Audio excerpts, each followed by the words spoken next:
Welcome, ladies and gentlemen, and the rest of you. This is P3, the Perfect Package Podcast. It's time for another Perfect Package. I'm Chad.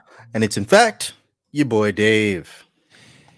And we are joined today by, as Dave says, enemy of the podcast. It's Nate. Sorry, shitbird Nate. Exactly. Any good enemy is worth having on a good podcast, I think. Hey. I think it's fair. I think it's fair, but now instead of just fucking grilling me from the comments, he's going to be grilling me from the actual show. And you put me on the show for a specific reason, so it's, you're in a bad place because I am a master of this subject. Yeah, I don't appreciate that.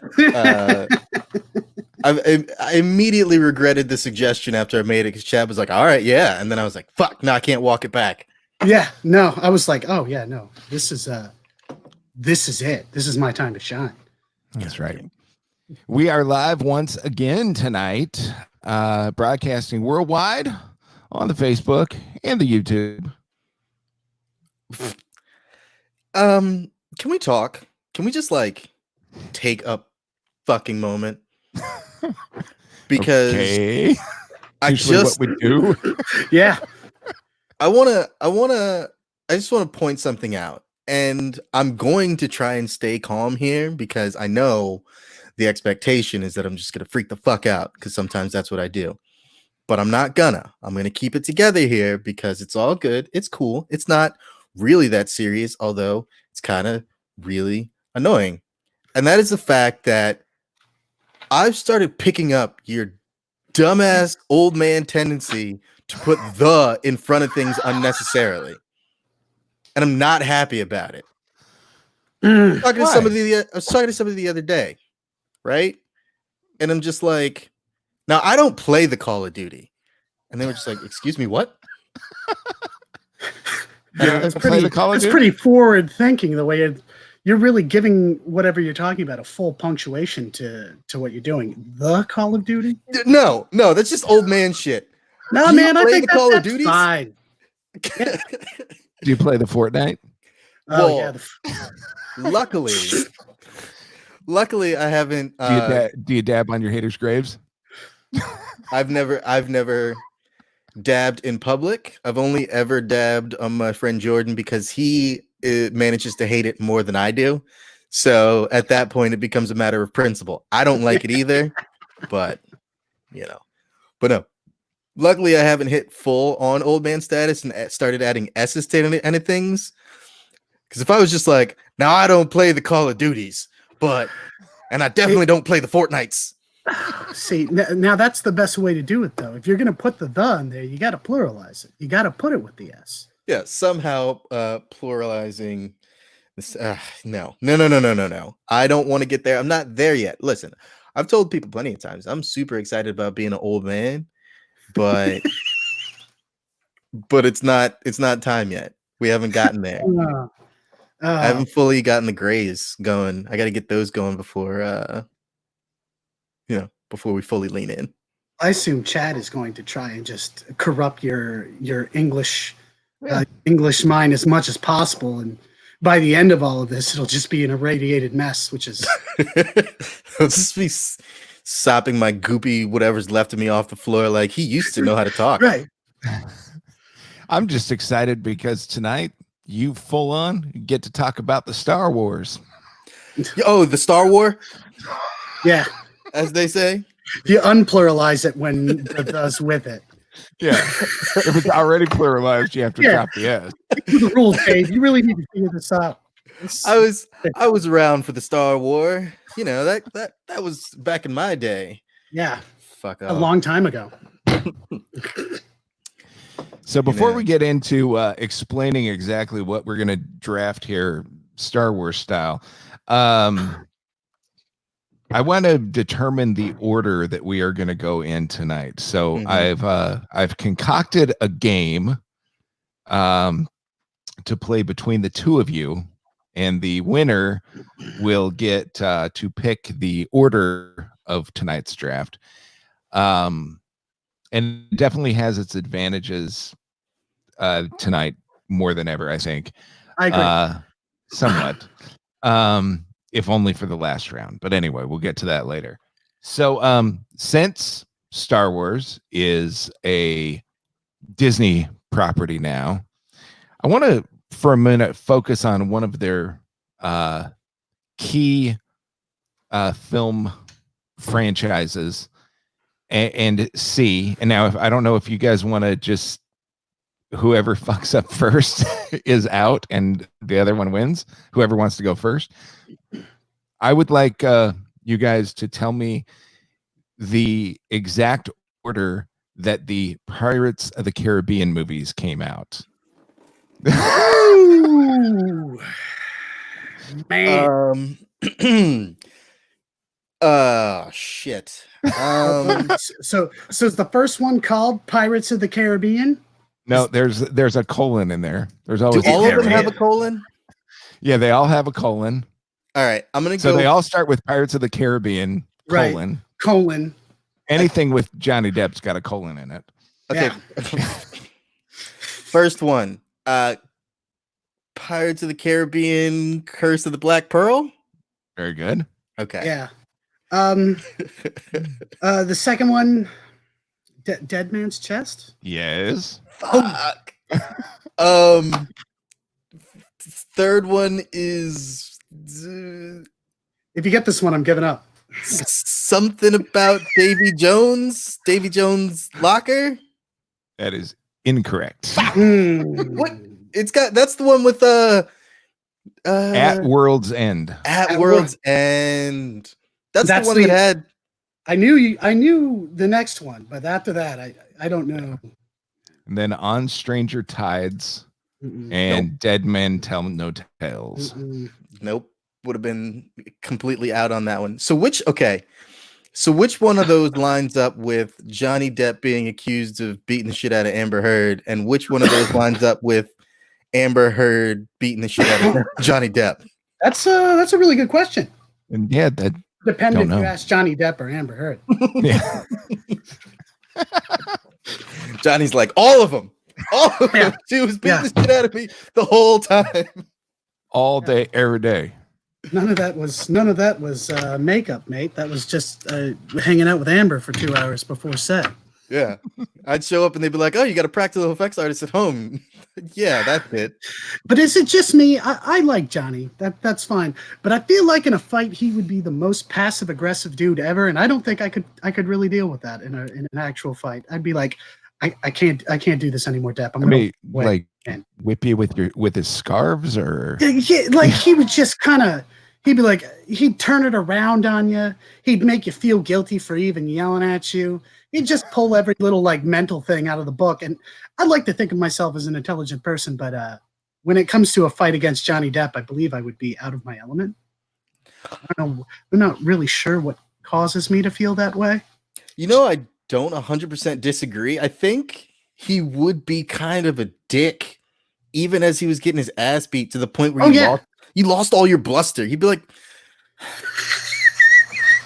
shouldn't you just be? Yeah. I just want Shouldn't to you be? Johnny, I didn't want you to make me feel bad about it and everything else I've done in my life during the same time. Yeah. But God. you know what the important part is that I beat Dave in this. Fair point. Although I'm gonna say I beat myself. Mhm. So as not Technically. to have that on my record. That's fine. Whatever you have to tell yourself. I guess All I right, get to so- pick. yeah, you get to pick the order that we are going to be picking tonight. So order as you know what, I can start first. Hey. And then I'll go because I like Chad better than Dave. I'll go with Chad. And then Dave, you can have Anchor. I know I'm number one. Thank you for telling me. Ooh. You know what I really don't like is how stubby my fingers look in this angle. What You is do. going You got on? like Hobbit fingers. What is it? The angle? How do you cut the potatoes for second practice? Fuck is happening there? You know what? Ugh, that is rough. Oh man. Look, I'm a short man, and I embrace that. Okay, my mom is short, my dad is short. I managed to be taller than the both of them. I'm very grateful for all 5'8" that I managed to make it to, and I refuse to engage in any sort of Napoleonic complex. I just don't like how stubby my fingers look there. Yeah, it's pretty interesting. Baby thumbs. What is going on? Huh. All right. All right. So the draft tonight, what we are going to be doing is Star Wars theme. Here it is. The perfect Star Wars reboot. So what we are doing is we are casting A New Hope, a new version of A New Hope. Sorry, episode 4 for the super nerds out there. Sorry. Full title, Star Wars episode 4, A New Hope.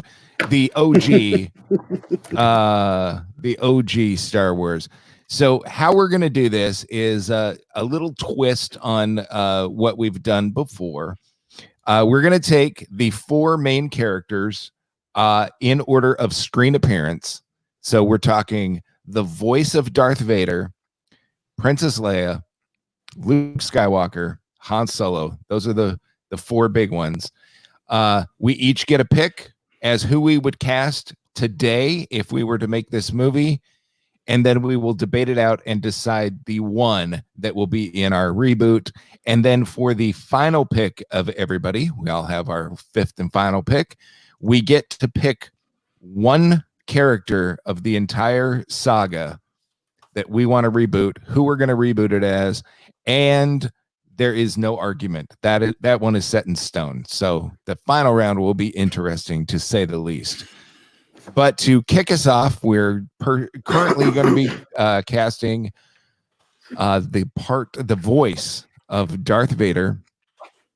Who, Nate, is your voice for Darth Vader? Well, I went back and forth with this. It was like, I know we don't like to throw out actual names, so of course I won't go there when they're not my specific pick. But I was looking for that strike between James Earl Jones is so iconic in the role. It's one of those things that even as like when you grew up, you could be 4 years old and you've watched Star Wars once or twice, but once that breathing kicks in, that and that deep voice is coming, it triggers something in your head. I'm getting little goosebumps now thinking about it. But today, who is the guy that could do an iconic voice? And I went through a lot of different people because there are a lot of different iconic voices, people that do things for BBC, do a lot of different documentaries. We have a choice, but one kept standing out. And it's a man that has, over the years, completely kind of become iconic with voices, and it's quite meta. My pick for the voice of Darth Vader would be Mark Hamill. Oh shit! Damn. He's famous for Joker. Yeah. God, It's from regular show. He's done voices for the Clone Wars with his sons. He's done everything under the sun.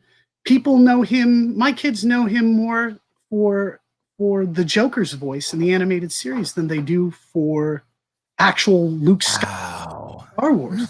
So what you do is you get a guy that is going to take it very seriously, who grew up around like actually being on the sets, knows the stakes. And instead of getting a guy that you just kind of have to go, this is a very important, iconic guy, you come right out the gate with a dude that knows exactly what needs to be done to make that role, that sound punch. So yeah, Mark Hamill is my first choice as the voice of Darth Vader. Fuck. God damn, he just came into our house and just like slapped it right on our foreheads. Just there you go. I just Wow. This is a related aside. It won't sound like it, but it is. I once went to a friend of mine's house on St. Patrick's Day, and I didn't have anybody to watch my dog. And so I took my dog along, got to the house, brought the leash and everything, was going to take him for a walk, but I needed to drop my stuff off inside. His girlfriend had been concerned about having the dog in the house for the party day of St. Patrick's Day. It was a Saturday. But she saw the dog and she's like, "Oh, it's sweet. It looks I can handle that dog." And then my dog took a shit on their Oriental rug as soon as it got in the house. Nate, you just took a shit on my Oriental rug, and you just got here. Yeah, that was. I'm so glad with that description. That puts me exactly where I wanted to be. I wanted to come in and drop the mic immediately, and I'm so happy I won Chad's contest. Like I was like, no one but Steelers. Not from Acrimony, not this one. No, wow, fuck, man, God that damn, is a that's great a good pick. God damn, that's a really good pick. The pick. Because yeah, again, I do agree with like the points that you made. You do want somebody who's going to take it seriously. You always have to be concerned about that. You do want somebody who, I mean, is there anybody barring Lucas himself? And you could almost ask the question: is he as invested at this point? Who is so entrenched in what Star Wars is and has been from the beginning?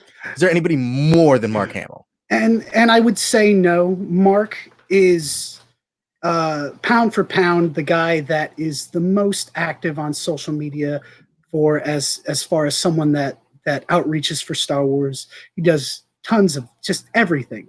Charities, voice work, signatures, voices. He's brought his son into it, who is also named Nathan. Great. You can't. He's great choice. You don't get to cling to that. No, that's not how it works. And so, yeah, he's just this guy that's going to have. He's going to have every angle, because it's not like, you know, when James Earl Jones first went into that role, James Earl Jones stuttered constantly because he didn't know what he was supposed to do. You know, what's iconic in the late 70s, how do you want me to play this masked villain that's not even me? You know, David Prost was the actor who thought he was going to be delivering all the lines. So what you got is James Earl Jones trying to do both not acting and act. Well, Mark has 25 years of doing that as a voice actor. He knows exactly what he needs to do. Damn. All right. We're all damning it. Damn. All right. That was awesome. Sure you don't want to stick Dave in the middle? He hates being in the middle. That's all right. I just don't want to fucking follow that one. Too late, hot plate. I get a reprieve. Right. God damn it. Boy, oh boy.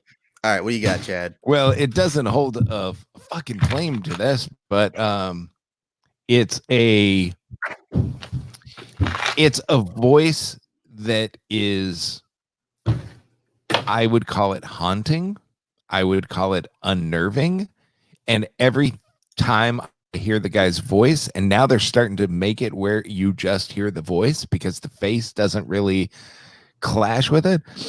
And it's going to be a deep cut for most people. They're going to have to Google it, but the people that know, and the people that know me know. I'm going to go with Tobin Bell, the voice of Jigsaw from the Saw movie.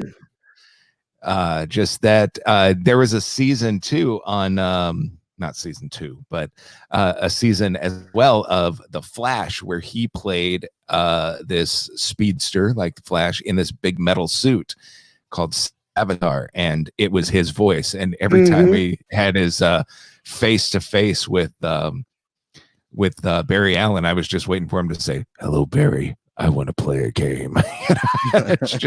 it's got like a natural reverb to it that is just unnerving. And I think you throw that in the mask and it would be good. It wouldn't be Mark Hamill good, but it'd be fucking cool. But you're not wrong. That voice lends perfect to kind of giving that post effect, like mechanical kind of feel to it, because he's already got such a low voice range.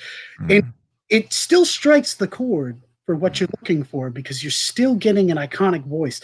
I am not even, a massive horror fan. I do like the Jigsaw films. So if I was in a theater and that came on, it would definitely evoke like right. Now I'm a little scared of what exactly this Vader is going to do.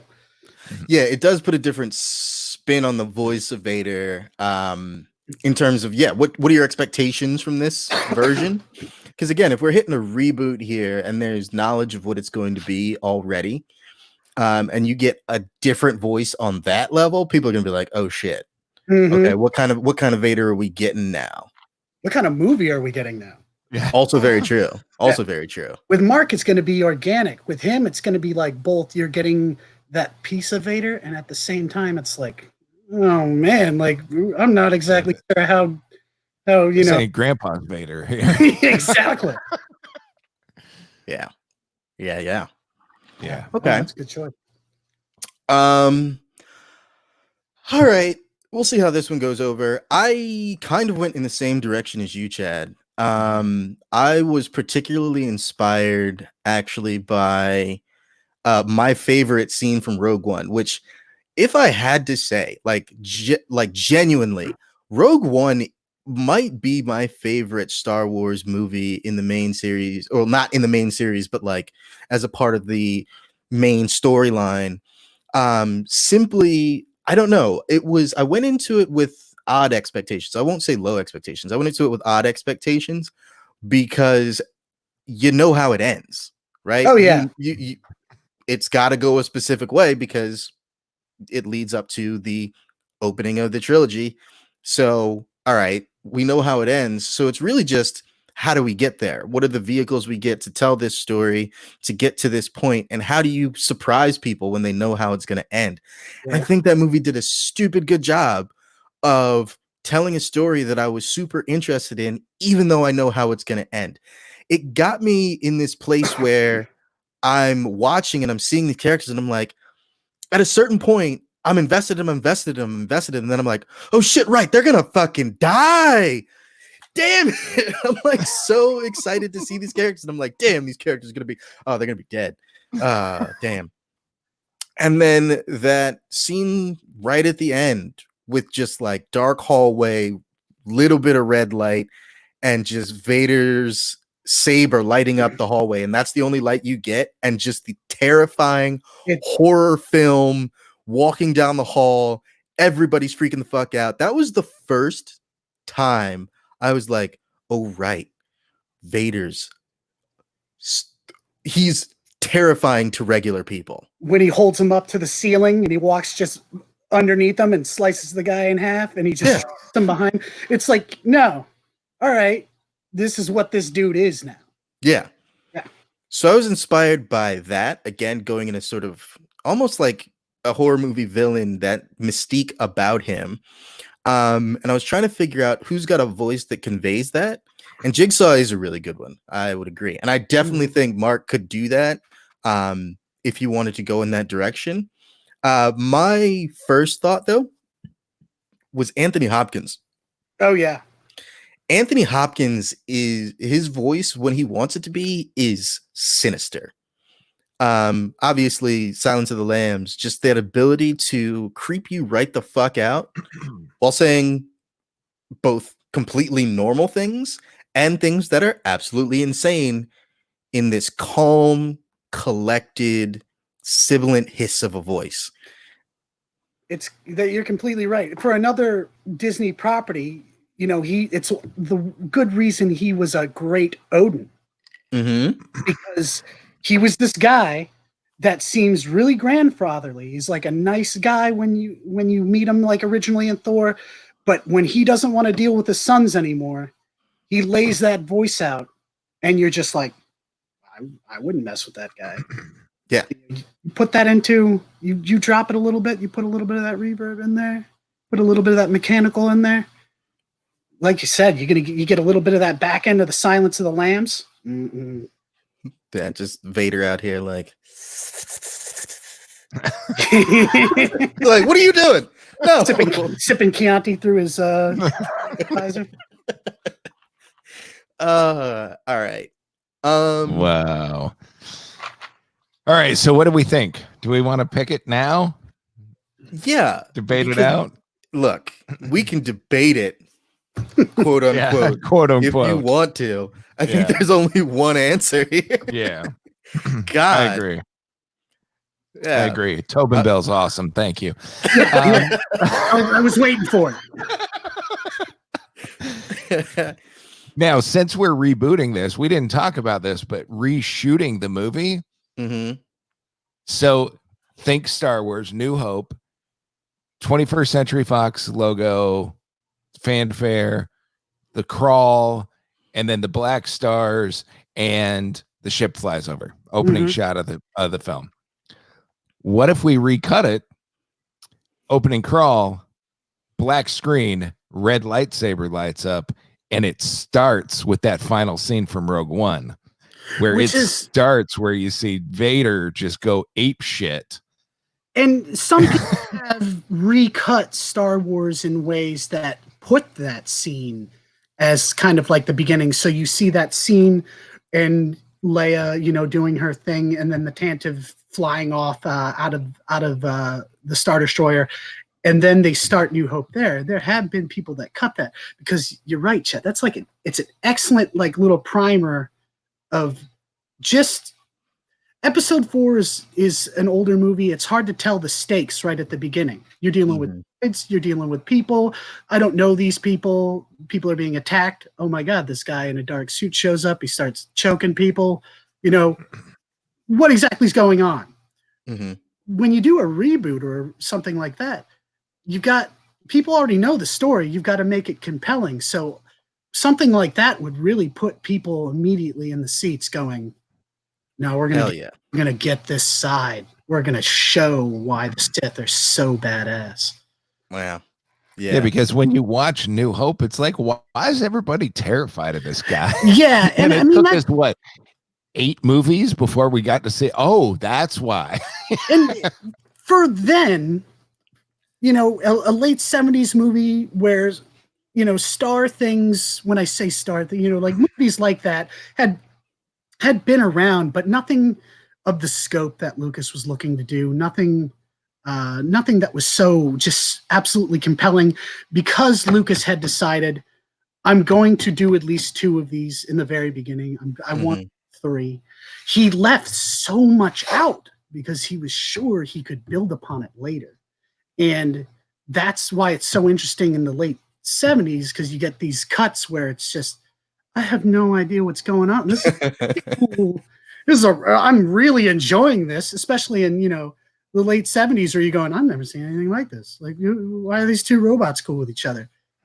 But with something now where the audiences already know what they're getting, a good cut like that is going to go far but then you always run the risk of getting the same people that didn't like Trek for the reasons that Trek was recut or reconstituted, because J.J. Abrams did things that they made it too action-packed, or they on. So, you get a give and take there for the fans, and God knows Star Wars fans are brutal. Oh, yeah.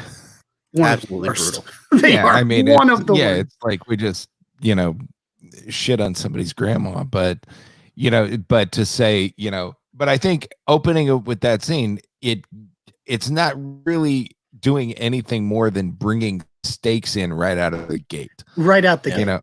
Because it's like, it's like, is he really that bad? Okay, yeah, he blew up a planet. Okay, now he's kind of bad, but then you're already right at the cusp of the 3rd act. So I think also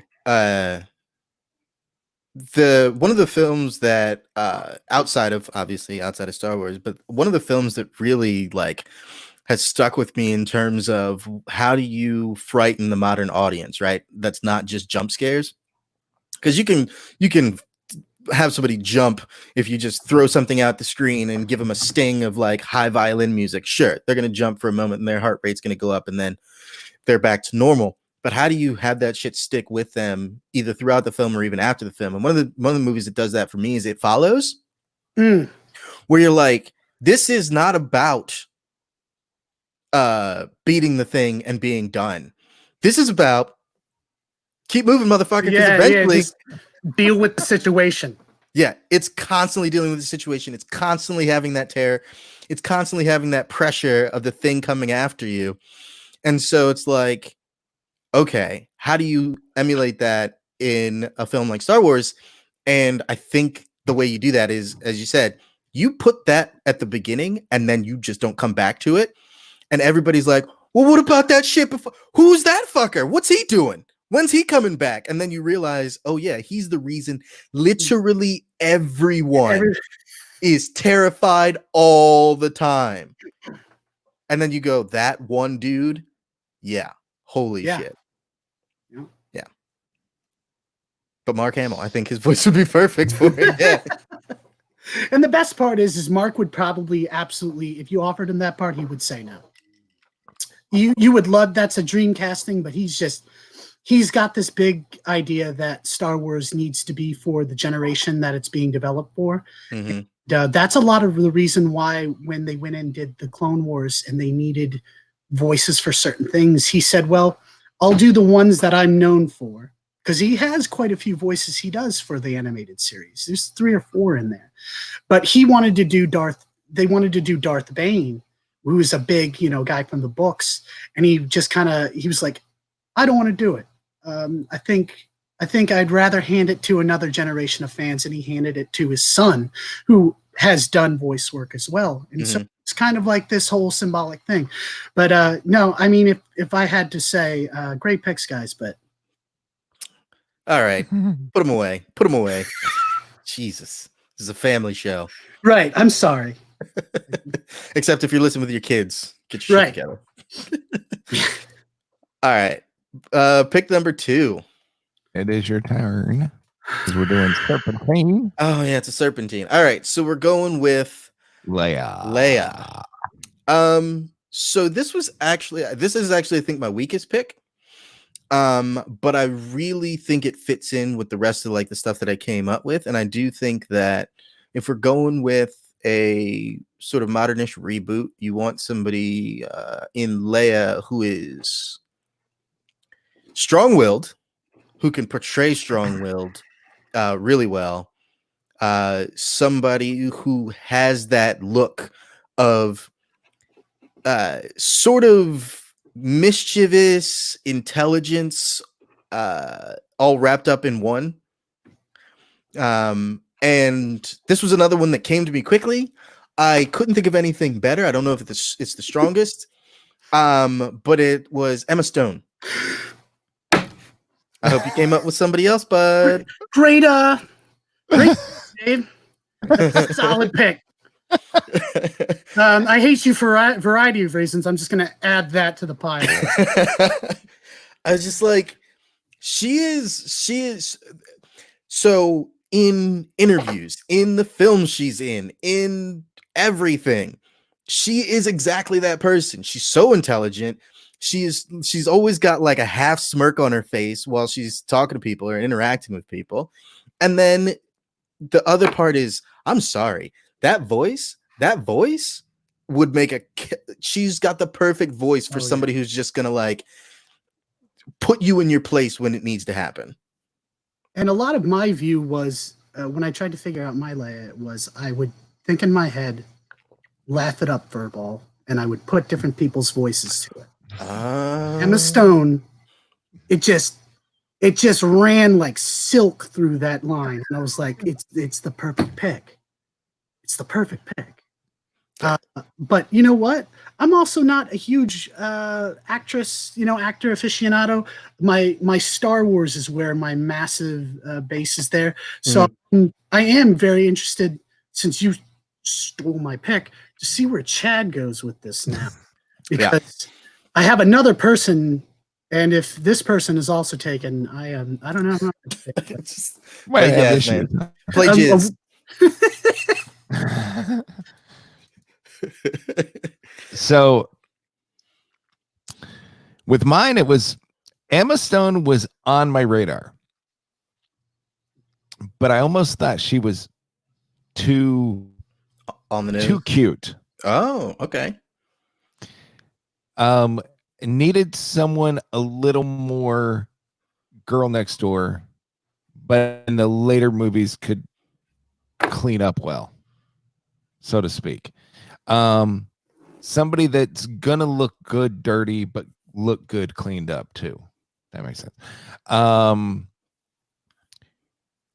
The laugh it up Furball, that's a good one. That line would work here too.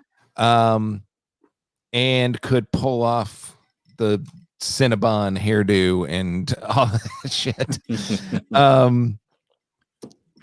J-Law. Jennifer Lawrence. And honestly, I'd love to see her in the gown. Yes. Ooh. If we're doing the full thing, we Or could not in the game. I mean, yeah. the totally in chainmail the bikini. Oh yeah. Oh yeah. Jabba's the- Palace. Hell. Oh man, yeah. like there's so many. Carrie Fisher was so good at that role. Mhm. One, she was a clueless person in the Hollywood elite then, who was incredibly good looking and didn't take anything seriously. So it worked so well when Lucas would tell her, oh, these gowns. Well, no one wears underwear in space, honey. And that was the real thing he told Carrie Fisher. And Carrie Fisher was like, oh, that's a really good point. I guess people wouldn't, they wouldn't really need support in space. And so it became like that's a fake, right. Support. Man, she got the sex appeal, but man, she's fierce. Yeah, she's fierce. Super fierce. And not overly glamorous. No.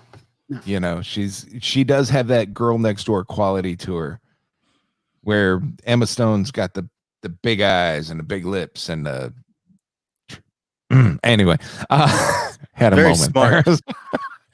Yeah, she's very smart. I bet she can have a good conversation. Mhm. And I mean, she's got range.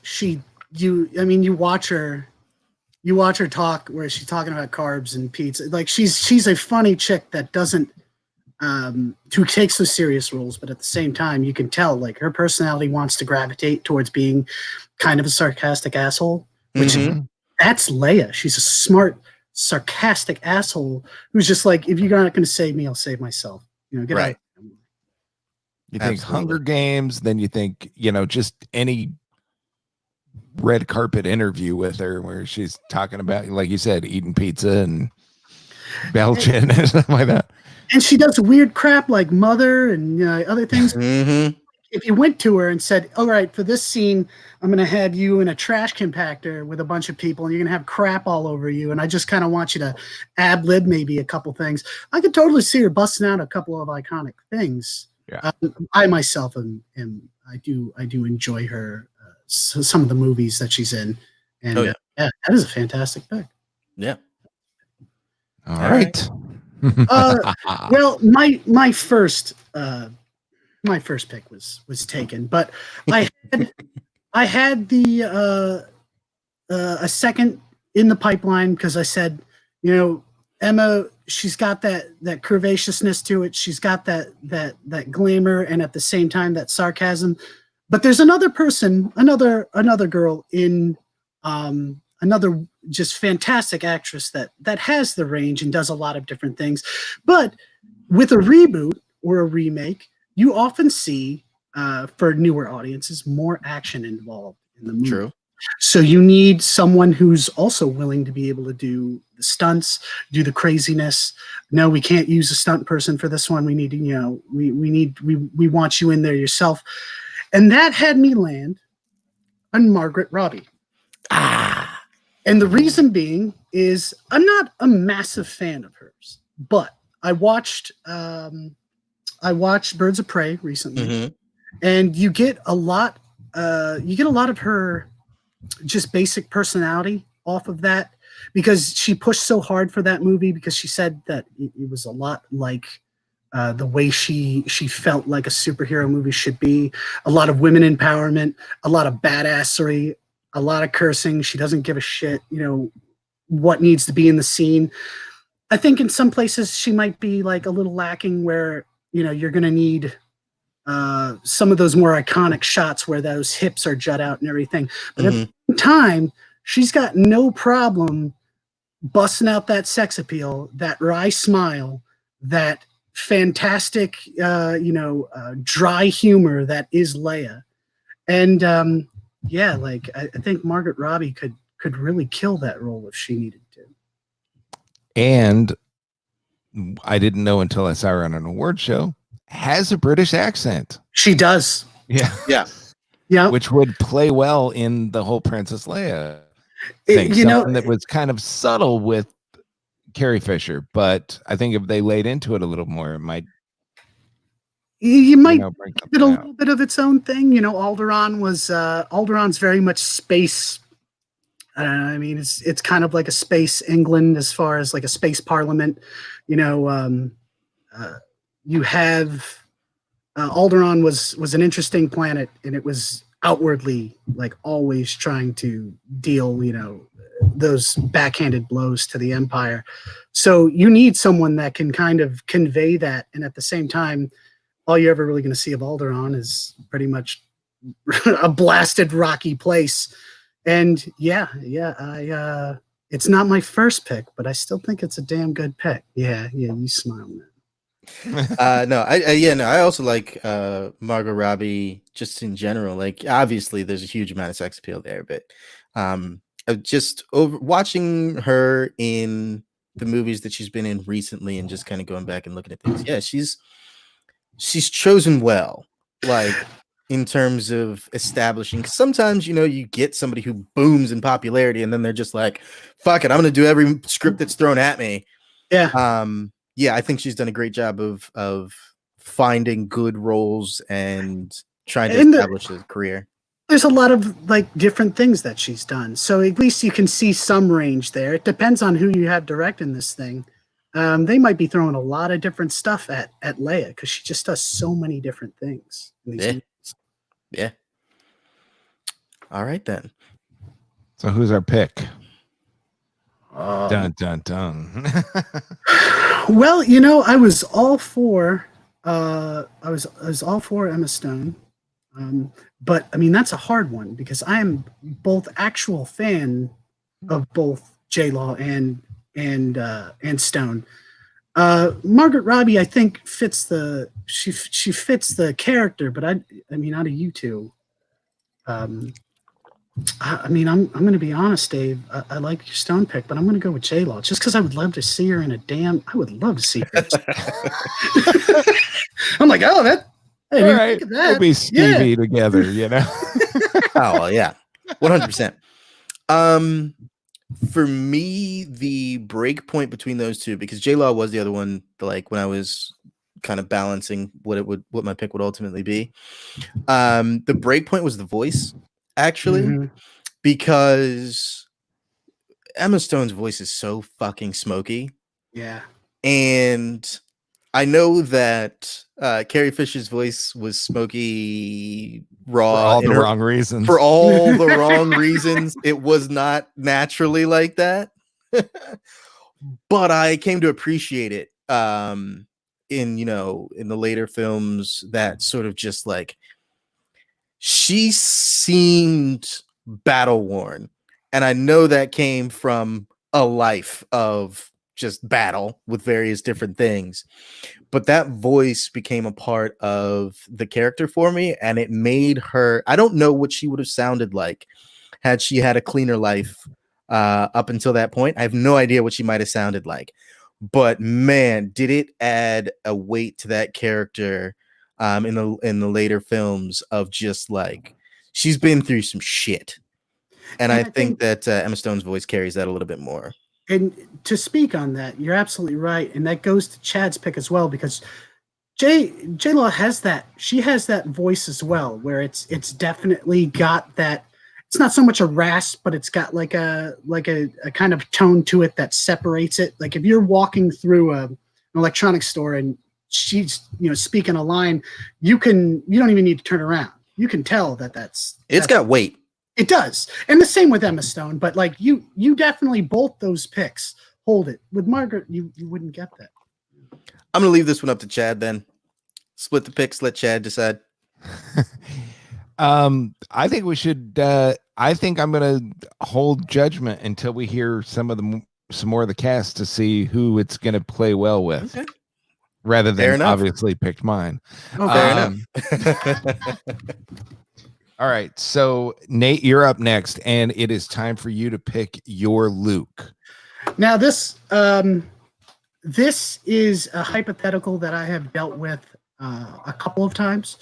I've had the pleasure of working with some people that were in Star Wars. One of my friends, John Morton, played Boba Fett in The Empire Strikes Back. And one time, right after Solo, we were having a conversation. He goes, "Well, who would you pick as your Luke?" And I think I'm going a little easy. I'm going the easy route here, mainly because there is a rapport between Mark Hamill and this actor. They have even called each other dad and son. Mark calls this guy on his birthday and says, "Happy birthday, son." And that is Sebastian Stan, the man that Winter Soldier.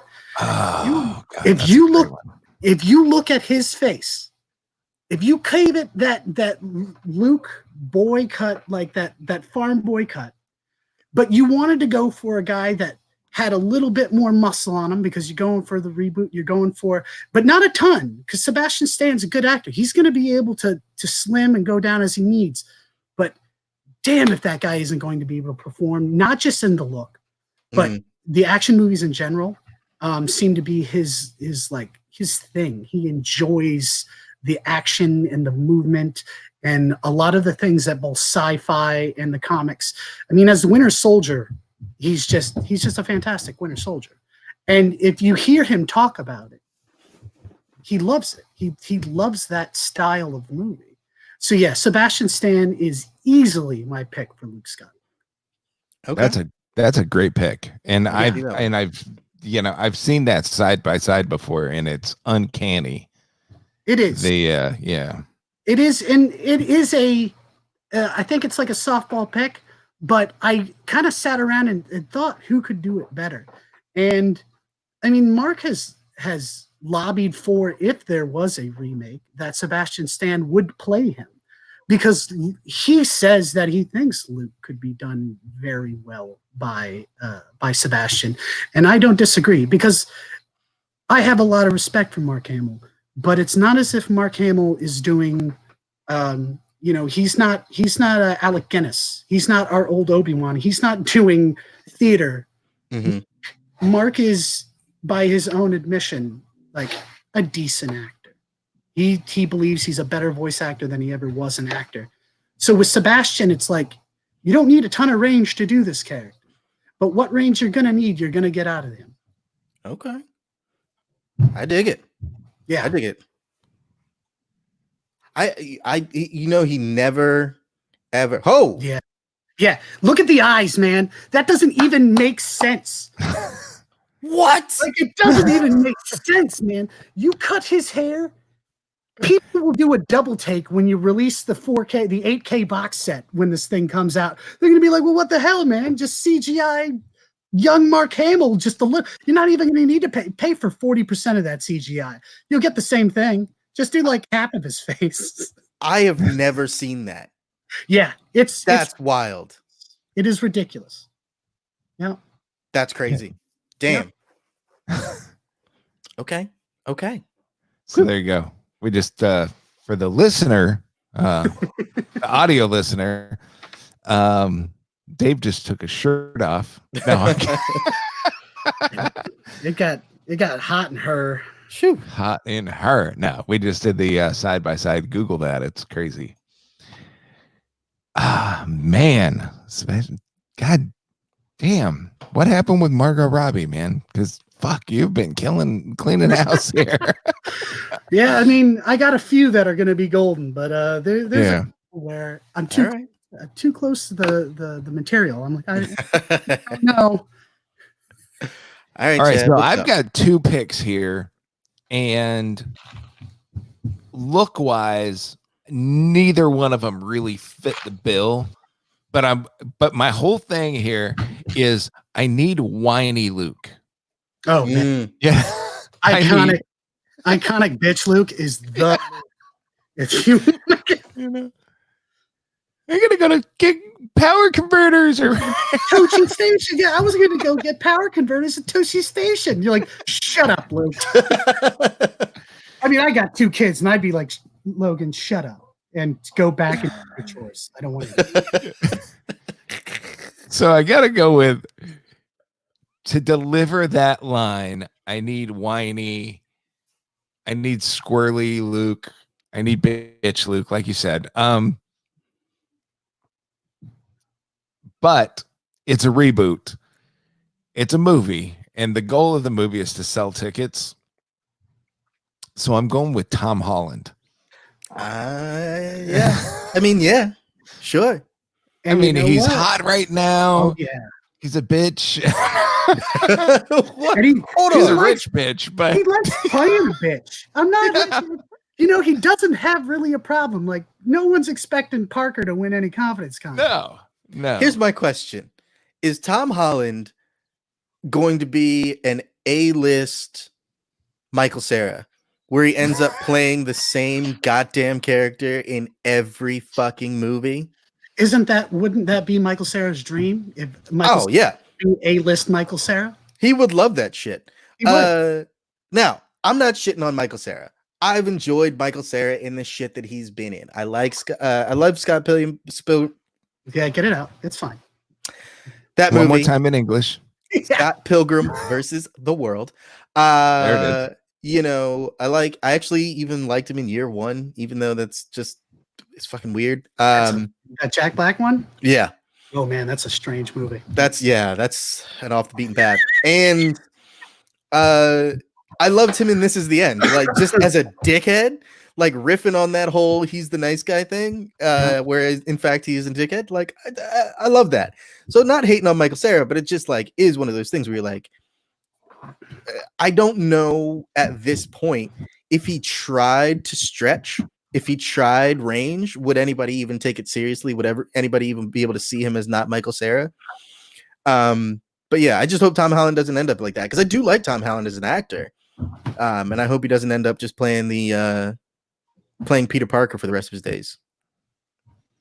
That kind of bumbling, just you know. Yeah. And but the thing is, I don't think Tom Holland would give two craps if he ended up playing Peter Parker. I don't think he would either. Yeah, Yeah. I don't think most people would. I think that's Still fine for cash, him. man. Oh yeah, right. You're getting that Marvel money. You get that Disney check. Mm-hmm. Yeah, Good. Why sign him up for another Disney franchise? hell yeah. Right. Pull a Chris Evans. Yeah. Stop fucking naming picks, man. I'm sorry. That was just off, just talking about somebody who's been two fucking characters in the same universe, because fuck it. We like him. That was an accidental Chris Evans. I didn't. Sorry, my bad. All right.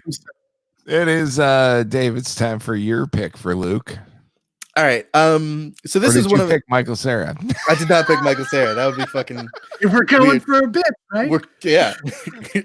Always gonna be with no, so I went the sort of opposite route of Nate, not in terms of like, you know, somebody who's good, because he had a great pick. But just in terms of somebody who does have range. That broke out of the Michael Cera problem, or the expected Michael Cera problem. So like it was such that I could not have imagined in my life, after watching this dude for a solid 8 years, that he would be anything but his iconic character. Never. It was just going to be that. It was going to follow him. It was going to haunt him. He was never going to break out of that. And then he did in a ridiculous way. And I was like, oh shit, we are in for a lifetime of some nonsense, and I am on board for it. And my pick is Daniel Radcliffe. Because Radcliffe can bring bitchy. He could bring a bitch. Like, if you've seen him in the Harry Potter movies, at various points, you're just like, fucking nut up. Oh my God. Stop complaining, stop bitching, and do your job. I realize it's not fair. I'm the chosen one. Me. Shut the fuck up. You got magic. All right. And he conveys that, right? So he can be that. But then you get this stage presence that he's had as he's done, you know, all kinds of stage plays. He's had weird fucking side movies just that are in, you put almost anybody else in that place and you're like, what the fuck is this movie? But Daniel Radcliffe makes it work. Horns, Swiss Army Man. Are you kidding me? What are those movies? Guns Akimbo. I just recently saw that. And you're like, what is going on in this movie? Like, this is a ridiculous movie. But Daniel Radcliffe just like owns that shit. He's like, yeah, I'm here. I'm weird as shit, probably. I don't know. I don't know the guy personally, but I can only imagine he's weird as shit. In a good way. In a good way. But I could see Radcliffe as Luke because, yeah, you shave him. you put him back in that Harry Potter mode, and you're like, all right, we're gonna need you to be a bitch for a movie or two. And then as time goes on, he can transform into somebody who's going to present more confidence, shaky confidence. He can do the distraught, he can do conviction.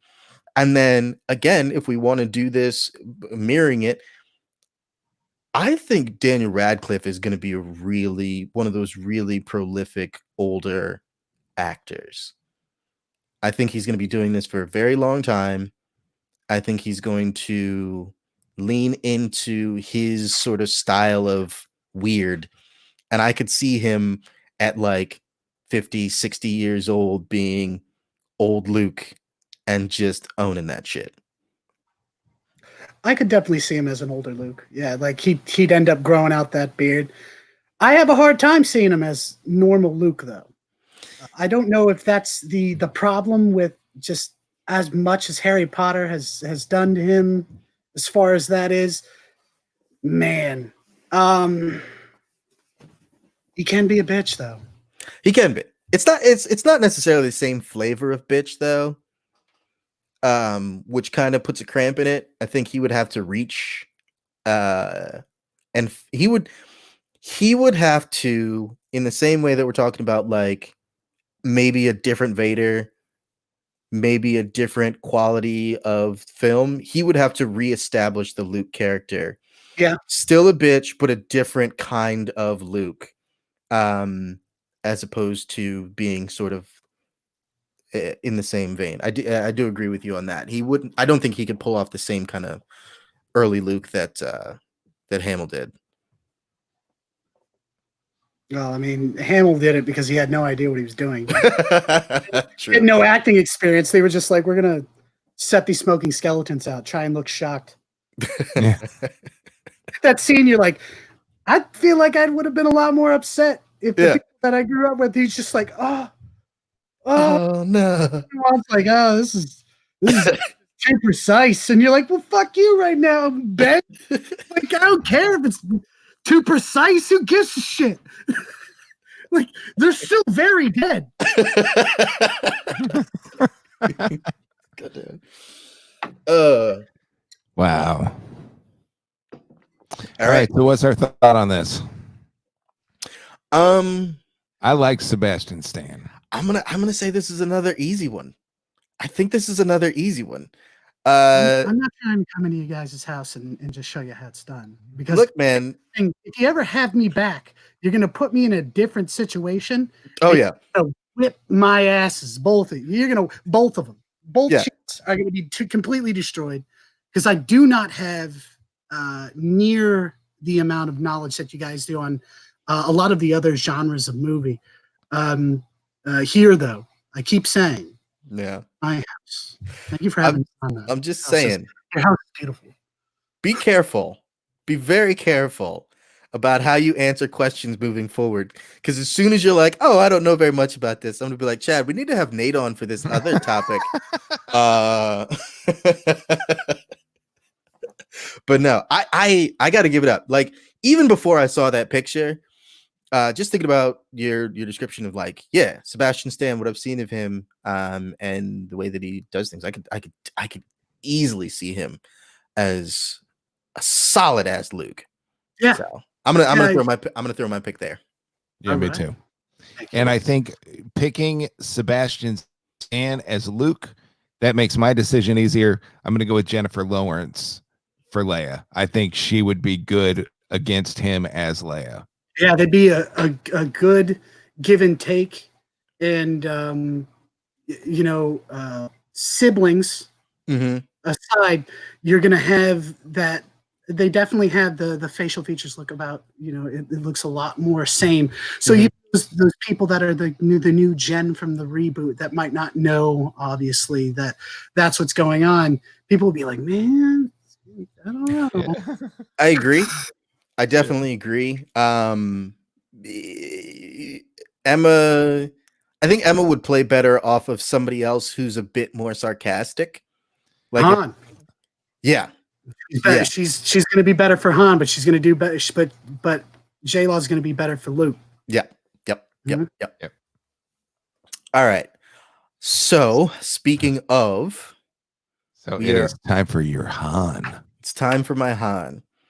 Now, I just want to establish something because at the time of filming, how old was Harrison Ford?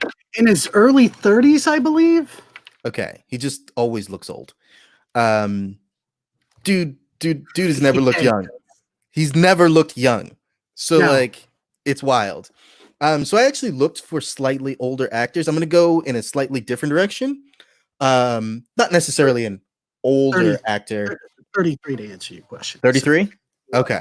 He does. He always looks like he's old as hell. Yeah, it's fucking crazy. You're like, why have you always looked like you're ancient? Slightly like sort of flip-flopping the situation. I went with somebody who's slightly older but looks younger or can look younger. And certainly acts a little younger than they are. But I was like, I'm glad I ended up where I ended up in the order, because I don't know what I would do if somebody picked something besides this. Because I was just like, in my head, I was like, okay, so who's the most lovable asshole that's existed? I went with Robert Downey Jr. Robert Downey Jr. would be Han. He is Han. Are you fucking kidding me? Like, you're gonna go with somebody who manages to be an actual dickhead to everyone all the time, and people still love him? I was about to say, he could walk in and take the torch from your dog and take a shit right on your friend's carpet, and people are going to post that to social media saying, RDJ just walked in and took a shit on my carpet. This is my best day ever. Yeah. Like, and that whole, like, having that smarmy comment in any moment, shit's hitting the fan, still got a smart ass comment for you. We're having a super happy moment, still got a smart ass comment for you. But and probably more towards the recent films than the early ones, but having that emotional range, being able to fill those emotional shoes, also really good at that. And, you know, before he made his comeback, or was this at the beginning of his comeback? Was Kiss Kiss Bang Bang before he fell up? It was after he fell apart. It was like the beginning of his comeback. Yeah, it was the beginning. Oh, that's such a good movie. It's such a good fucking movie. Such a good one. But yeah, Kiss Kiss Bang Bang was the first one that I saw that was like post Bender RDJ, and I was just like, damn, I like this guy. Yeah. I like him a lot. And then obviously, you know, he kicked off this whole thing that we got with. I blame him for the MCU.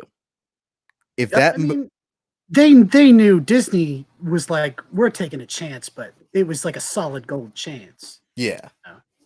But yeah, that was my Han first pick, number one. Didn't think about it anything after that. I was just like, if I don't get this, I don't know. I will just fly by the seat of my pants. My issue is when you have RDJ as Solo, you've now got Star Wars isn't, in my opinion, people aren't going to realize Star Wars is about Luke. RDJ's playing this very good looking smuggler that hangs out with a Wookiee. This shit's awesome. I want this movie. Yeah. It's gonna change the dynamic of Star Wars. That would make it super tough. Yeah. Like, you do have to have that super solid pick in that role, because oh man, because Luke needs to be able to be like, I'm here, this is about me, I'm a farm boy, but I'll be interesting, I swear to God. Eventually, give me time, this is a slow burn. Yeah, but RDJ was the only one that came to mind. The only one? God Oh. damn. Only one. I stopped thinking about it after he popped into my head, and I was like, well, fuck it. I'll think of somebody else if I need to. Okay, so Nate nailed it on the head where it's about Luke. To me, Luke was more important than Han. Okay. Han's important to the story, but Luke is the centerpiece. Luke and Leia are the glue. Yeah. So I think if you overshadow Jennifer Lawrence and Sebastian Stan, then you've lost your audience.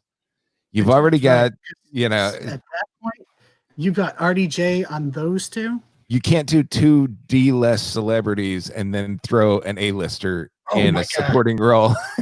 People are gonna be like, what the shit is this movie about? I'm not leaving the theater. Why do I care wanna see about where it these goes. two? They're B-list at worst. Let's not. And let's change the movie so Han actually does leave before the Death Star. The Death Star, and we just follow him for 45 more minutes doing it. God. So I'm gonna go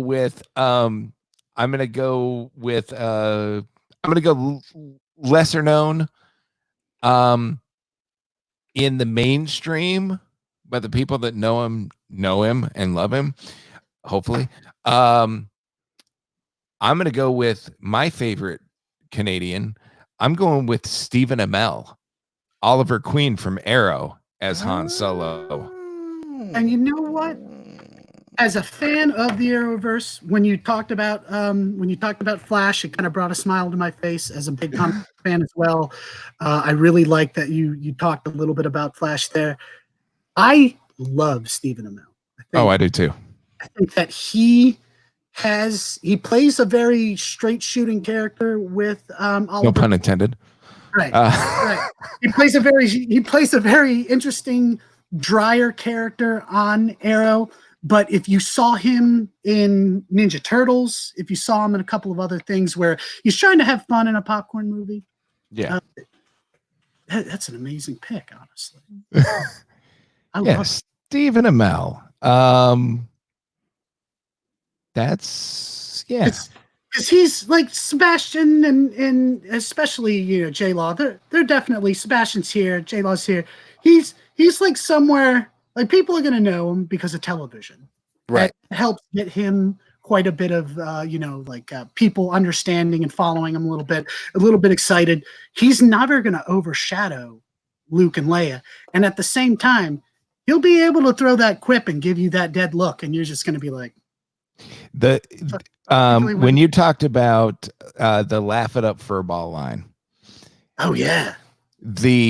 For me, the scene that I see being what was my kind of test for my Han was actually in Empire, where they're in the cave and Hoth and C-3PO's rattling off the odds of whatever happening, and he just turns around and puts his finger up and he's like, no. I can see Stephen Amell doing that. That scene right there, just like ooh. I think it was 9,320 to 1 for that. Yeah. And he's like, get through that asteroid belt. And never tell me the odds. That's a great pick. Yeah, That's a good one. Yeah. Nate, go ahead and do yours. I got a picture I'm gonna throw up for those of you listening at home. Han was someone I would love to put an A-list celebrity in, and but at the same time, I need someone who isn't going to overshadow. Oh, real quick. This is horrid. I can't believe I'm putting this up on here. Hey, look, there's me and Stephen Amell. Hey, what is yeah. that facial hair? I'm with this arrow. I can't grow facial hair, so there will be no hate from me. You look like Stone Cold Steve Austin on a bad day. Okay, enough of that. Yeah, he's like I offered myself up to that. You don't have to make you don't actually have to make any comments. Yeah, you don't have to crap right in my mouth, man. Look, I specifically haven't offered up any pictures of me with my raccoon eyes so that nobody has opportunity to shit on the fact that I look like somebody's punched me in both eyes every day. Yeah, no, we got to get some photos of him after Dragon Con. Oh boy. Yikes. So I kind of tried to find like a middle ground. Someone that would both be able to have the range of what Harrison was doing, and at the same time could play off another person enough to where it wouldn't really be about Han, because you need a good secondary player with Han. You don't need a good primary player. You need a guy that can both carry and decide when to pull back. And because of that, and plus kind of his rugged good looks when he doesn't want to shave or anything, I picked James Franco. Okay. All right. I'm with you. So I picked James Franco because, first of all, he's not a super tall, imposing dude. He definitely can quip. He can joke. He can improv. So if you want to do interesting things. On top of that, though, he is perfect to show a fat slob in a nice way, like Seth Rogen, that I can make Seth Rogen look really good in some of the things he puts out. Why? Because James Franco can pull anybody in, and as long as you're willing to kind of banter with him, he'll make you look good. He'll make you look damn good on the screen. So with James, you put him in that vest with the boots, with that nice like peasant shirt. Not a very imposing guy at all. Someone you totally see that getting in trouble at bars, owing somebody money. And just play off of Sebastian and now, from there you do run into the problem that a lot of people have lady boners for James Franco. 100%. But you're talking about he took the place of Harrison Ford, who had just come off of American Graffiti. And you want to of lady boners back then, everybody, a bunch of women went to see Star Wars because of Harrison Ford. A bunch of them. All right. Yeah, I'm going with James Franco. I don't disagree, except in that James Franco is a different kind of asshole. He is. It's definitely going to be a reboot of the character because he could play well off of Luke and Leia, be a second. He is an A-list actor who can pull secondary character duty and not pull off, but he's not going to be wisecracking in the same way. It's going to be very well, if there is anybody who can take a character and make them just like put a Franco spin on it, it's going to be James Franco.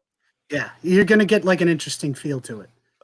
Plus that smile that James gives, that side smile, it's the same one that Solo likes to give. I'm wondering though, I've really, and I don't know if I would say recently, but maybe within the last year or so, really liked Dave Franco. Yeah, he's been gaining steam. He's really moving forward, and it's a different one because he's less weird than his brother. He's not as fucking out there as James Franco. He's just not. And he's in a different way. I don't know that I don't think he would be as good, but I think he would be another alternative that could rock the part. But yeah, I think James Franco, the two would be better. It'd be interesting to see because he is he'd also pull a drawl. Yeah, like I'm a little jealous of Chad's pick here. There would be an issue where he is going to pull a little bit of that limelight because people are going to see James Franco on the screen next to Chewbacca. Those scenes are going to definitely have some issues where it's like, again, you're coming into the Han Solo show more than Star Wars. Right. And that's where I think Chad's pick shined, where it's like Steven's going to be able to do it and at the same time be able to not hog that. So yeah, like Franco's in there mainly because the ruggish good looks and the ability to quip. But I mean, if we're going to vote, My choice ain't it. Yeah, I'm gonna go with Chad's pick on the same tip because again, like you're perfectly correct. You're both perfectly correct. RDJ, I see him as the consummate Han Solo, but he is going to change the dynamics of the film. He's gonna throw it way off. I would love to see him do like a test Yeah. shot of Han Solo. I'd love to see him do that character. Yeah, But if you want to go for the movie, I'm gonna go. It's an imbalance. It would be not an insurmountable imbalance, but it'd be way more work than it's worth because I don't think ultimately you would succeed at a level that I don't think you would succeed at a level that would be acceptable for a lot of fans that already exist. And then also you're not providing that same level of story, that same type of story for the new fans who are coming because this is a new version.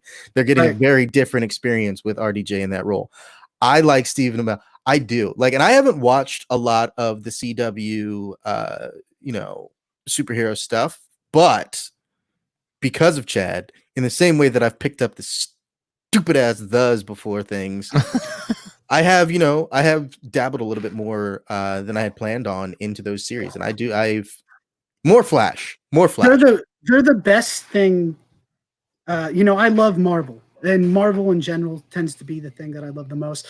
But pound for pound, if you want to talk about a company doing their things right, the CW is doing things with those sets of shows that blow away as far as the field.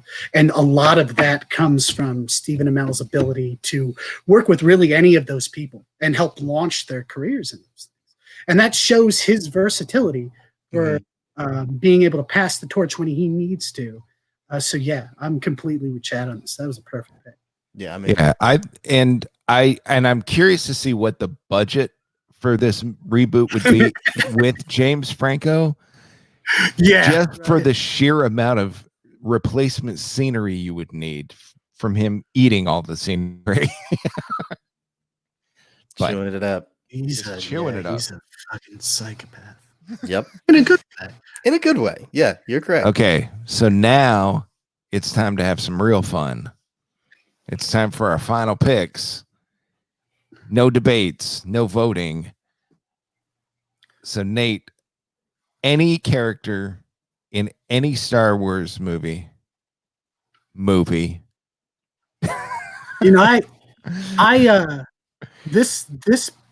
Dave told me the final pick, because I wanted to go in a lot of different directions.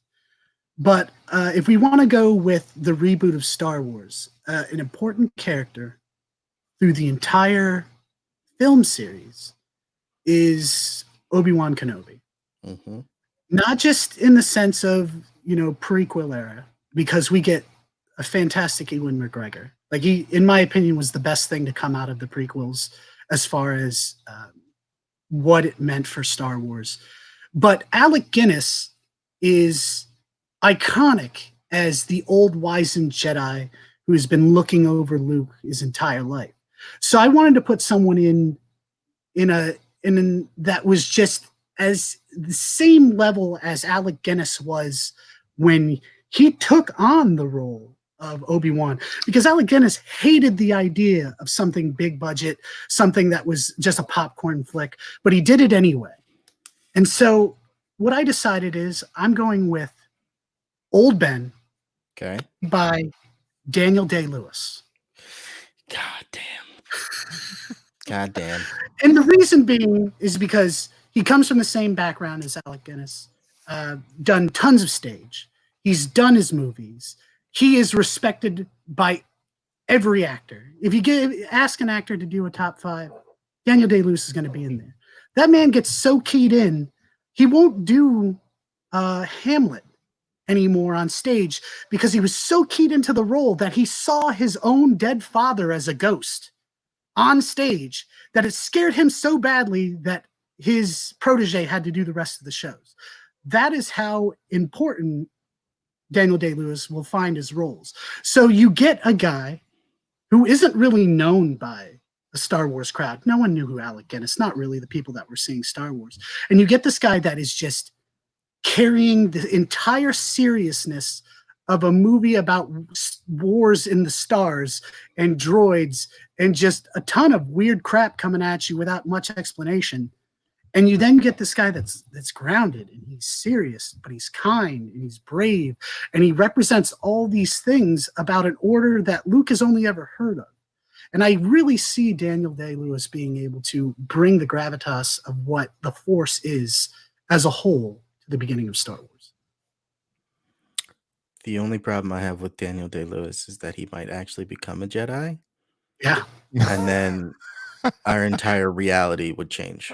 But the best part about that is that saves on the budget, like Chad was worried about, because then we don't see. Then we could bring Franco in. Yeah, it's true. Yeah. This is true. Because the visual effects would be taken care of. Fantastic. Yeah. Forget all the rigging. Is so fucking method that he would learn the Force. Oh yeah. He'd be like, I need to go to a different galaxy for a long time ago. So I need you to build both an ability to travel faster than the speed of light and a time machine. Like, yeah, we're talking about getting him in this character will change the face of humanity. Here's the thing. We could use the fact that we cast Daniel Day-Lewis to invent time travel because Daniel Day-Lewis would be so absolutely dedicated that he would force the situation and suddenly Daniel Day-Lewis would show up with the blueprints for a time travel machine or just the machine itself to say, here, I came back so you can have it now, older self or younger self. It's just one of those actors that not a lot of people younger than me or like a little bit, even people in generations past me might not know who Daniel Day-Lewis is because he's so specific in the roles that he chooses. Mm-hmm. When he does take them, they're incredibly serious to him. And he's the only one that's the only role in Star Wars Daniel Day-Lewis could probably do other than a villain. That's true. Palpatine. But oh God, I would not want him as Palpatine because who knows what fucking shenanigans he'd get up to prepare for that role. No, thank you. Yeah, no, he would be super serious in that role. What is he? I haven't. There Will Be Blood was after Gangs of New York. Mm-hmm. What's he done since There Will Be Blood? Oh man, Lincoln. Yeah. Which one? Lincoln. Oh fuck, that's right, Lincoln. He's one of those ones. He is one of those ones that's transformative. Like sometimes I watch a movie with Daniel Day-Lewis and it's easy to forget that he was in a movie because he becomes the character. He just becomes the character. You don't think of it as Daniel Day-Lewis as blah, blah, blah, blah. It's just character. It's fucking crazy. Like Bill the Butcher is just Bill the Butcher in my mind. It's not Daniel Day-Lewis. Like, get out of here. Yeah, he does that super well. I think that would take away from, again, that potential for a super A-tier actor to take away from the main story. It wouldn't be because they kill him. They get rid of Obi-Wan. But also just while he's on screen now, he's good enough to support. Like you would know it's Daniel Day-Lewis, but you'd forget it's Daniel Day-Lewis because he'd be killing it so much that you're just like invested in this scene. You're not thinking about who's playing in it. You're just invested. That's good. I like that pick. Yeah, I do too. That's nice. All right, Chad, what's up? All right. So up to this point. Oh, Chad gets weird. Here's where it happens. I'm ready. Fucking hell. I'm sad it hasn't happened yet. Okay.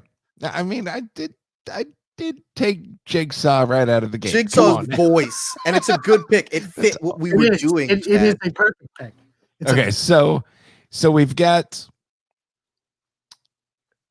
So as they say in the movie business, you make creative decisions, and then sometimes you make creative choices. So mine's a choice. J.J. Abrams makes a choice to put so much lens flare in his. That's a choice. It's not a decision. That's a choice. He doesn't need it. He chooses to do it. So for mine, it's really the diehard. Sorry, Nate. The diehard Star Wars fans are gonna be butthurt for days over this one. I'm ready. I'm super ready now.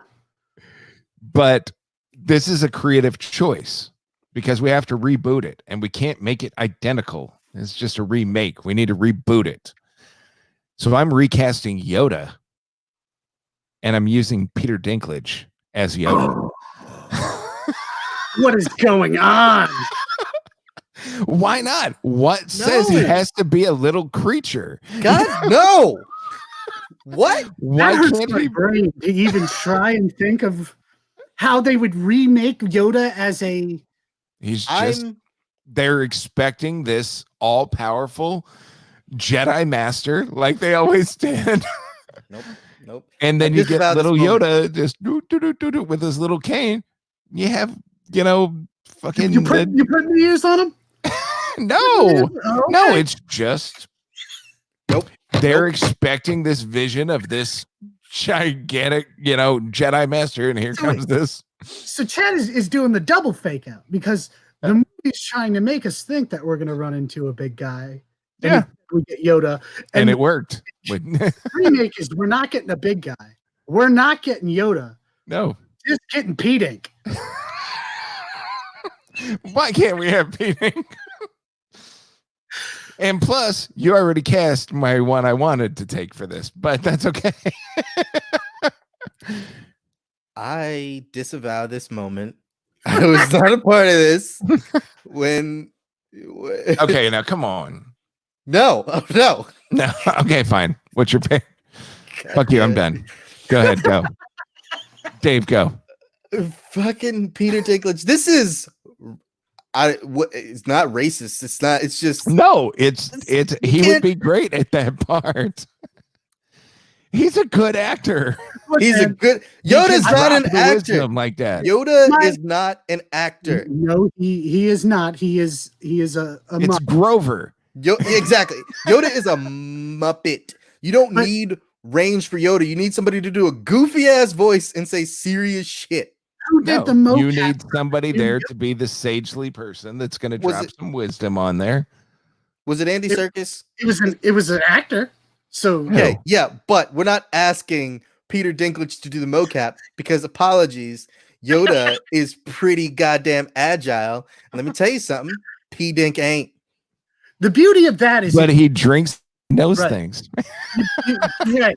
And you cast Peter Dinklage as Yoda. The situation is if this He movie, played a giant in the fucking Marvel movies. Get off my dick. you put him in these movies, Peter Dinklage is going to be if the first one goes well, and then you're doing episode 1, 2, 3, you get Peter Dinklage in all of them. No, yeah. Pretty Mm. much. Mm, You get super capoeira lightsaber Peter Dinklage. Are you painting Peter Dinklage green? No. It's just P Dink as a okay. I'm kind Okay. of on board. All right. I'm back in. Right. I thought you were That's why talking I about asked No pointy ears. Put him in a robe, give him the cane. No. That's it. okay. I'm on Okay. board, man. Okay. I'm on board now. I thought you were talking about No, Making I'm Peter not Dinklage making him a into goddamn fucking cartoon Yoda. character. I was like, Jesus, man, you can't say these things. Oh, no, I Okay. don't like that. I didn't cast him as a fucking Ewok. Right. It's not wicked, man. Jeez. You said it, not me. You need to- Okay. If P Dink is him, but Master Yoda is now P Dink, Not an alien creature. not an alien creature. Well, he's gonna be an alien because He's a everybody's alien. subspecies of some sort. Yeah. But you put a lightsaber in his hands and do CGI Peter Dinklage flipping all around doing crazy shit. Yeah, I'm on board for that. yeah, I'm totally on board for seeing that scene between him and Dooku. Oh fuck. Yeah, where he's like doing like 9 flips or he's fighting Palpatine in the Senate. Like both those scenes would be amazing with Peter Dinklage. All right, that'd be solid. All right, I'm back on. I'm back in. Mhm. Just needed more that's- information. Yeah, no. That's what Star Wars needs is a Lannister. Star Wars needs what Chad's trying to. Yeah. That way. There I am. God damn it, we both fucked up. All right. All right. All right. Bring it home. Last one. This one was pretty easy for me. It is not a complex pick. It's not. And just by virtue of I had to do this, I had to. There were no choices. And so I'm recasting Mace Windu. Mm-hmm. Recasting Mace Windu. And Man, here's the thing. where are you gonna go with this, man? First and foremost, before I make this pick, I want you to know that the real answer to this is when you recast Mace Windu from Sam Jackson, you need to you're changing over to Sam Jackson in the Right. same way that James Earl Jones was still fucking Mufasa in the reboot or the live action Lion King. That's what you do. That's what you're going to do. It's just fucking leave it. But if we have to, and I felt like I had to, because in terms of definitively, this is a black guy character. It's not like an alien black guy. Just definitively a black guy. Like when you go, just this Mace Windu is our one. We got Finn, obviously. We got Finn, and that lady. Lando. Lando. And Lando. Well, I couldn't pick Lando because Donald Glover is the new Lando. Like that's again another one where you don't go, oh, we go from Billy D to Donald Glover. Who else are we gonna pick? No, that's it. Leave it alone. Fucking don't touch it. It's done. That's perfect. So I was like, all right, Mace Windu. And my thought is, I'm gonna go with the person that everybody seems to want to put in the role of the best black dude that's ever existed in all the movies. Rattling them off: James Brown, Jackie Robinson, Black Panther. I'm going with Chadwick Boseman as our new Mace Windu because that dude is awesome. He's just awesome. And Chadwick has an interesting acting style as well. He's all about the action movies, obviously with Panther. He was almost my choice for doing a Lando recast because I liked him enough where I'm like, well, what black guy would I put in there that could really carry that role still? Not be Danny Glover. Boseman's not a bad pick. I like Boseman. He can be very intense. He can be super intense. And I think Mace Windu, and I've learned a lot more about the character since, needs that intensity. Like legitimately as a character needs to have that mix of anger and seriousness and all that wrapped up into one. And if there are a ton of actors, and it does, obviously Mace doesn't have to necessarily be African American, but or Black American. Chad, remind me when we get to that. That's going to be my moment for today. I want to talk about that. But as black, it doesn't necessarily have to be Black American, but if it's going to be, I think Chadwick Boseman has a lot of very interesting range that I didn't see coming. Again, one of those ones that just kind of threw me off. Because I first really picked up on him in Robinson, and I was or 42, the Jackie Robinson story, and I was just like, damn, he fucking killed that role, and he's just super serious. Really brings an element to it that allowed me to again immerse myself in it.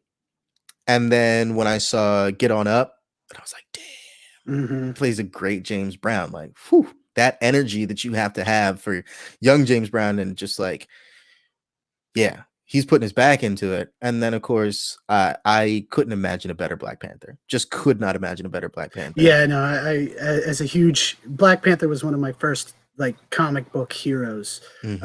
Into comics from I had my friend was black when I was younger, and he was the one. You should really read comics, man. You're gonna introduce, I'm gonna introduce you. So it was all Black Panther, Power. And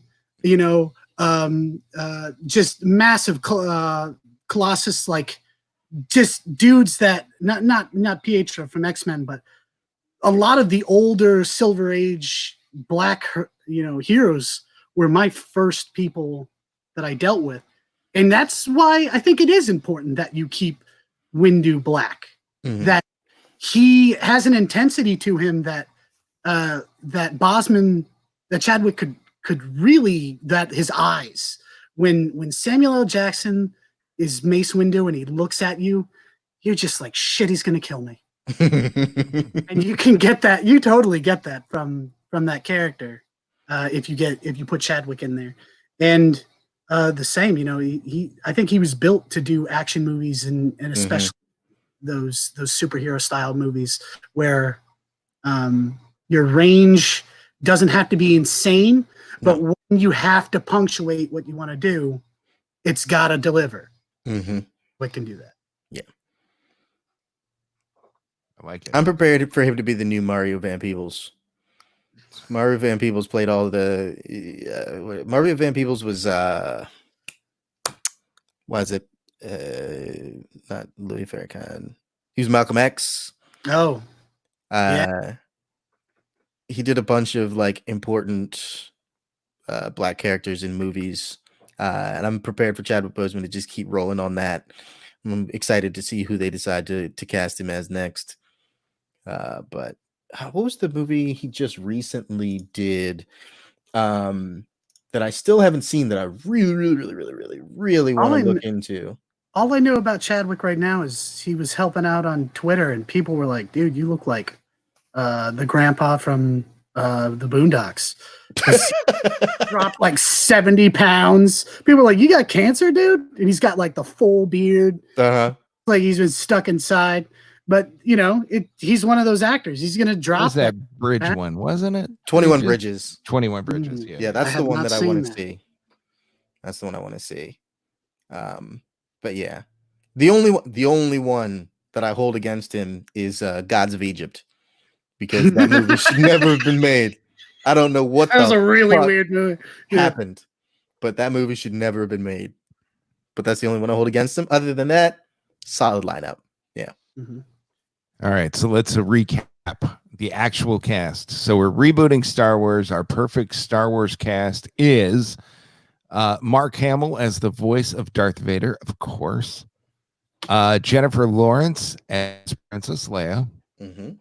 Sebastian Stan as Luke Skywalker, young Luke Skywalker.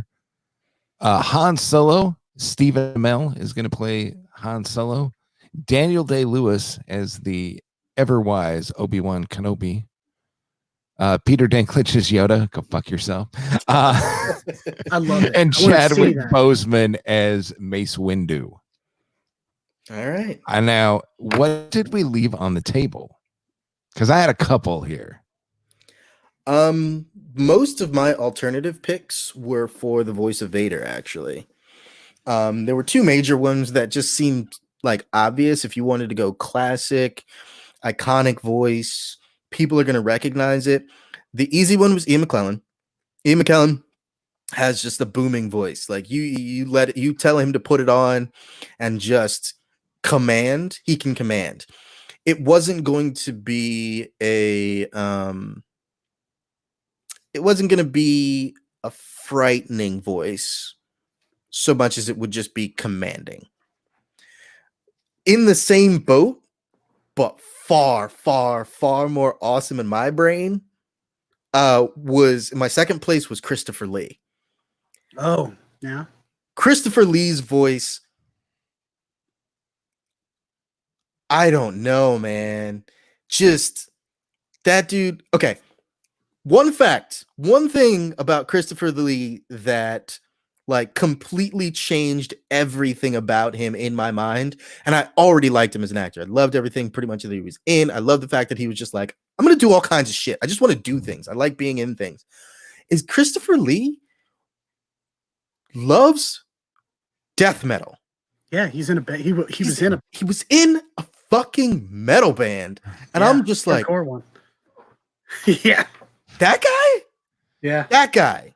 The classically trained stage actor, metal band. This is amazing. I really wish you would have picked him, because I would have had one major issue with him in this movie. That? He did. Well, yeah, there's that. As far as things I left, I had I was gonna go like old grizzled style with Boba Fett and go with a completely off the wall, and I'm talking completely changed his character, both voice and build, was Dolph Lundgren as Boba Fett. God. That way, you've got like a 7-foot dude, and that sets up for, in my opinion, why I loved it. That sets up for when you do the prequels, thousands of Dolph Lundgrens on the screen at the same time. And the only other one I had really that I thought would be interesting was Seth Rogen as Porkins.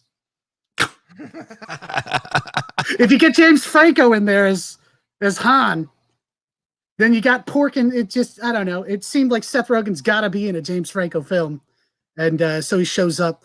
But I mean, for the most part, other than Gabe being a bastard and stealing my pick, I got what I wanted. Yeah. So the ones I had was because Han was the hardest one for me, and I ended up going with Stephen Amell. But my two other ones were Chris Pratt and Tom Hardy. I was like, and we joked about this earlier, and I was hoping you would bring it up, but you didn't, so I will. The voice of Vader to Sam Elliott. Yeah. It would truly be a space western. Yeah. People be like, what's happening? If this is a diplomatic mission, where's the ambassador? You got any of that sarsaparilla? Yeah. I very briefly, kind of along the same lines, very briefly, I thought about what it would be like if Clint Eastwood was the voice of Vader. Oh god. Just that raspy fuck. But I'm just like, I don't know what version of Vader we get with Clint Eastwood. It's just like he's angry, but in a different way. The old racist, get off my lawn. Yeah. Yeah. Quick and when you need. Eastwood. Who knows? I also had let's see. Oh, Nate will like this. I was originally, because Tobin Bell played the bad guy in a season of Flash. Mm-hmm. I did Stephen Amell as Han Solo. On my list, my backups, Luke, Grant Gustin as Luke. Okay. So Yeah. the Flash, TV's the Flash. And you really do get that farm boy to him. Yeah, and Katie Lotz, Sarah Lance from okay. As Leia. You're a big yeah. Arrowverse fan. Yeah. Too big. I always say that the CW made TV shows for me and 12-year-old girls. Now, my other two wild cards, and one was I was gonna do it, and I'm not a big enough Star Wars nerd to know. Okay, Ben Kenobi. I know who Ben Kenobi. Obi-Wan. That title, I don't know the whole significance behind it. We don't have to get into Nerd Fest right now. But who's to say Obi-Wan has to be a man? Who said so? Obi-Wan Kenobi as Sigourney Weaver. That'd be a really cool. I'd be all about that. Hell yeah. Sigourney Weaver. Because you don't need him. The Clone Wars later with cartoons built around a love interest, but nowadays that doesn't even mean anything. You know, really, Sigourney could really carry a character like that too, because she's got that voice and that range, great as someone that's supposed to be like a teacher, like that. I love that. I don't know how much I've talked about this in the past, but I have a huge boner for Sigourney Weaver. Fucking love Sigourney Weaver. My God.